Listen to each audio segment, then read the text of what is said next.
Insulin sensitivity is a hallmark of longevity. But before we get into that data, it's important to define terms, including insulin sensitivity and insulin resistance. So first, what is insulin sensitivity?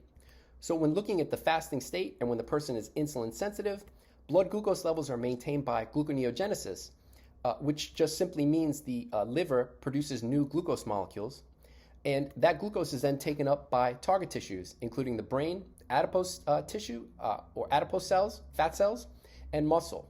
And note that insulin secretion is low in the fasting state when the person is insulin sensitive. So what happens after eating?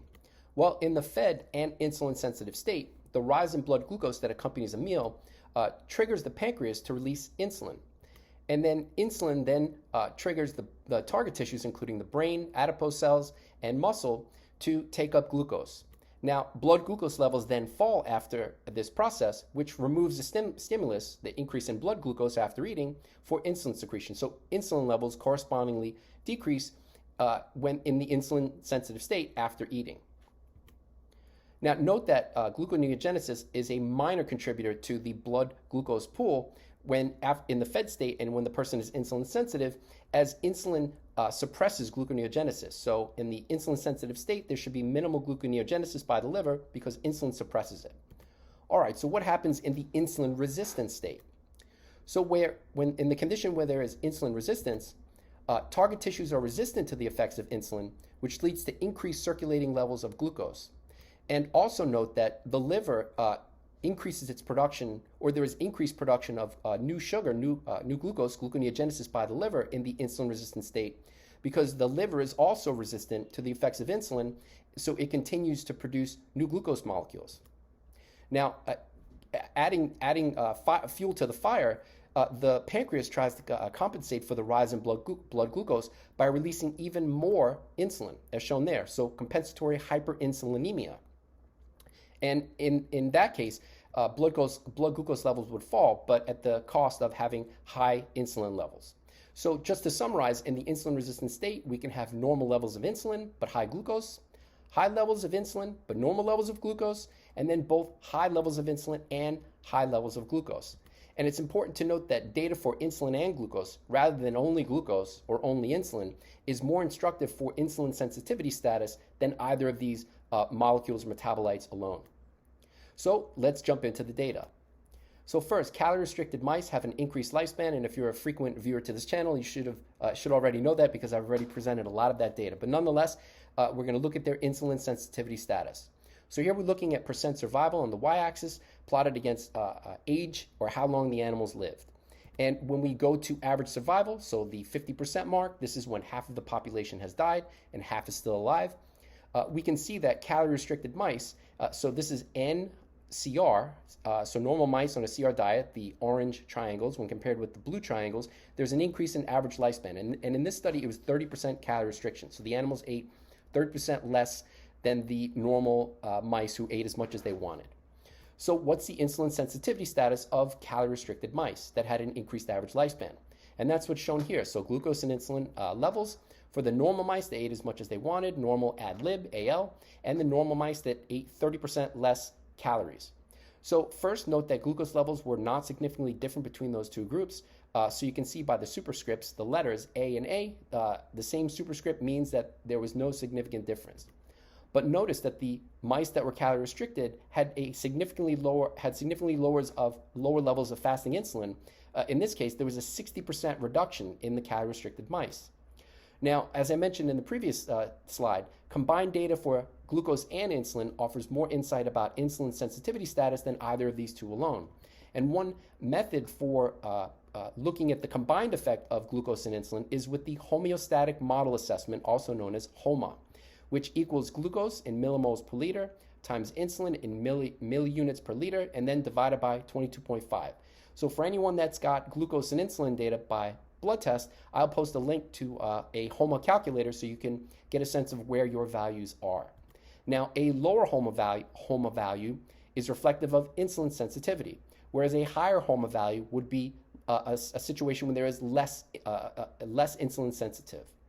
So with that in mind, how did the CR mice compare with the mice that were allowed to eat as much as they wanted, the ad lib? And this isn't a surprise because whereas the glucose levels were approximately the same, the HOMA was 60% reduced. So 0.37 in the normal mice that were eating as much as they wanted versus 0.15 in the CR mice. And that effect is mostly driven by the 60% reduction for insulin levels in the CR mice.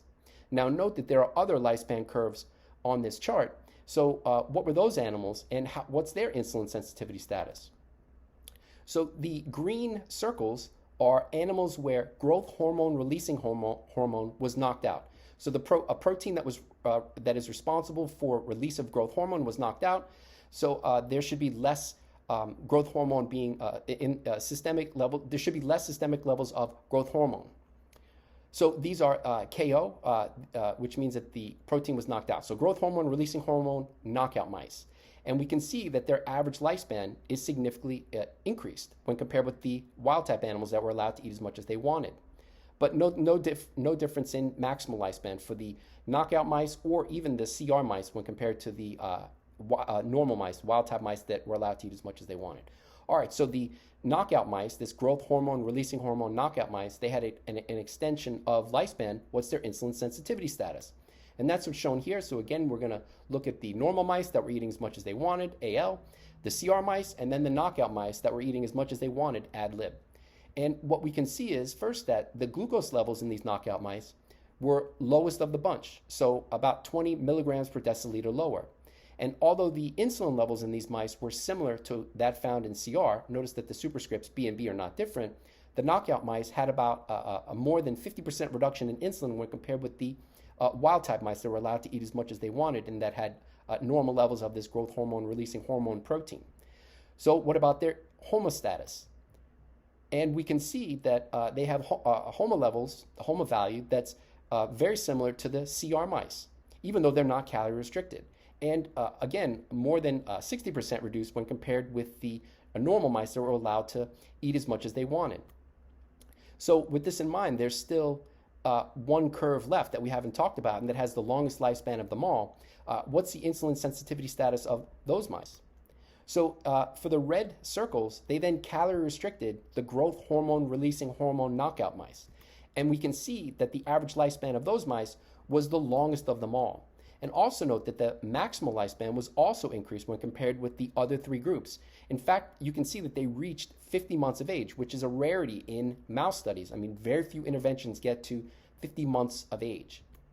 So the obvious question then is, what's the insulin sensitivity status of these knockout mice on CR? And that's what's shown here. So glucose levels were similar when compared with the knockout mice that were eating as much as they wanted, but lower than the mice that were on CR and lower than the mice that were allowed to eat as much as they wanted, ad lib. And then interestingly, their insulin levels were the lowest of the bunch. So you can see 0.5 versus 0.7 in the knockout mice that ate as much as they wanted, lower than the CR mice, 0.5 versus 0.6, and then dramatically reduced when compared with the normal mice that were eating as much as they wanted, ad lib, 0.5 versus 1.5. And when we look at their HOMA values, the knockout mice that were on CR, not only did they have an increase in average and maximal lifespan, their insulin sensitivity status when measured by HOMA was the lowest of the bunch, 0.10. So just to summarize, growth hormone-releasing hormone knockout mice on CR, they had the lowest glucose, the lowest insulin, and lowest HOMA value in conjunction with the longest average and maximal lifespan in this study. So note that other animal models of extended lifespan also have relatively low levels of insulin and glucose, and one example of that is FGF21 transgenic mice, and I have a video for that, so if you're interested, it'll be in the right corner. So lifespan and insulin data in mice is interesting, but is insulin sensitivity a hallmark of longevity in people? And one way we can assess that is by looking at the insulin sensitivity status in centenarians when compared with younger age groups. And that's what we can see here. So we're looking at insulin resistance, IR, as measured by HOMA on the y-axis, and that's plotted against age, starting from 20 to 40 years old as the youngest age group and going all the way past 100 on the far right. So first, notice that HOMA increases during age, from the 20 to 40-year-olds all the way up to the 80 to 90-year-olds. But interestingly, the HOMA values then decline, such that for people who lived older than 90, which is longer than the average lifespan, their HOMA values are the lowest of them all, even when compared with the youngest age groups. So from 90 to 100 and over 100 seem to have better insulin sensitivity, at least as measured by HOMA. Now, another way we can assess this is by looking at the prevalence of type 2 diabetes, which is defined as having a blood glucose level greater than 126 milligrams per deciliter or 7 millimolar, or a diabetes diagnosis in the past based on medical records. So when looking at the prevalence of type 2 diabetes in centenarians, as shown on the right, this is a study of 1,002 centenarians that had an average age of 103 years. We can see that the prevalence of diabetes when looking at people who were 100 to 104 years old in blue, 105 to 109 years old in orange, and then 110 years old or older in gray, we can see that their prevalence is between 9.1 to 12.9%. In other words, 87 to 91 centenarians out of 100 do not have type 2 diabetes, whereas 9 to 13 would have type 2 diabetes. And I didn't show this data, but the average blood glucose levels fasted in the centenarians of the study was 92, which is within the optimal range that I've talked about in other videos. And I'll also link to that in the right corner. Now, so the obvious question is, although the rates of type 2 diabetes are seemingly low, how does it compare with the diabetes prevalence in younger age groups? And it's important to note that the 1,002 centenarians of this study was a Chinese cohort. So the appropriate comparison would be the prevalence of type 2 diabetes in the average non-centenarian Chinese population in China. And that's what we can see here. So this is a study of more than 170,000 people divided by age groups. So younger than 40 that had an average age of 29, 40 to 59 that had an average age of 49, and then older than 60 that had an average age of 70. And what we can see is as the groups increase in age, the prevalence of diabetes, type 2 diabetes, increases with age too, from 5.9% in the youngest age group to 12.9% in the group that had an average age of 49 to 20.2%. So 20 out of every 100 people that were older than 60 in this study had been diagnosed with type 2 diabetes. Now note that at worst, the 110-year-olds or older had a prevalence of 12.9% of type 2 diabetes, and the group that compares most similarly with are the 40 to 59-year-olds. So one could argue that the prevalence of type 2 diabetes in centenarians is most similar to people that are 50 to 60 years younger. Now, this isn't the only study that's shown that. A reduced type 2 diabetes prevalence has been reported for centenarians in the New England Centenarian Study, NECS. So here we're looking at data for NECS 90 and 100-year-olds, nonagenarians and centenarians, and then NECS controls. And we can see that there were 1,807 90 and 100-year-olds, so that there are a lot of people in that group. So their average age was 100, and then the controls was significantly younger at 72 years old. But then note that the diabetes percent, the percent that had been diagnosed with diabetes, was only 7% in the 90 and 100-year-olds, where it was more than 2 times higher in the group that was significantly younger. So 17% diagnosed with type 2 diabetes in the younger controls. Now, they then illustrated this in a different way in the same study. They then determined the age when 10% of these respective groups, the 90 and 100-year-olds or the controls, that 10% had been diagnosed with type 2 diabetes. So for the controls, at the bottom, you can see control F and control M on the left side. The average age when 10% of the cohort had been diagnosed with type 2 diabetes was 73 years old. In contrast, the centenarians, for that group of 1,807 people, 10% of that cohort was diagnosed with type 2 diabetes at an average age of 99 years old. So the age of 10% diabetes onset, type 2 diabetes, was delayed by up to 26 years in centenarians.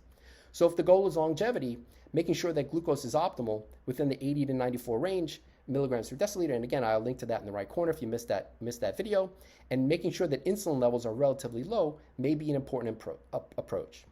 All right, that's all I've got for now. If you made it to the end, thanks a lot, and I hope you enjoyed the video. Have a great day.